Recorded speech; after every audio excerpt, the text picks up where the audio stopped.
जा सहाफ़ी त मौक़ो वठनि ई कोन था, पंहिंजे घरों ई ॻाल्हि खे खणी हणी था छॾनि।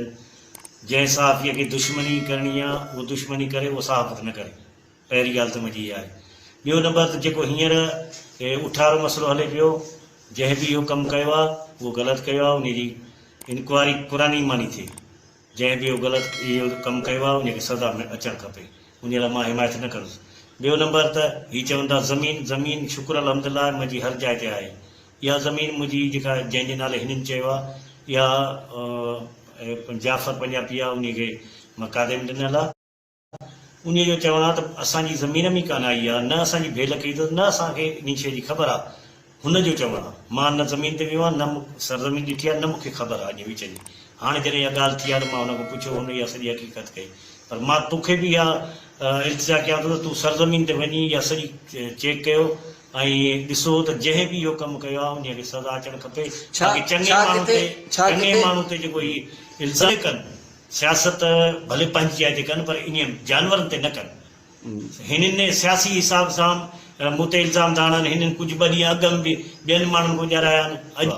तंहिंजे करे वेरीफाई कयो, सरज़मीन ॾिसो त जेको बि कयो आहे, भले मुंहिंजो मकादार बि जंहिंमें मुलस हुजे न, उनखे बि सज़ा अचणु खपे।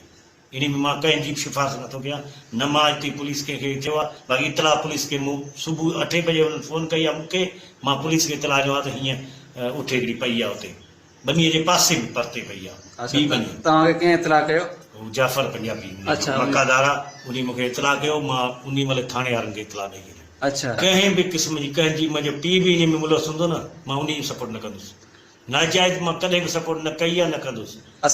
बेगुनाह कंहिंखे न को माराइण ॾींदुसि न मारींदुसि।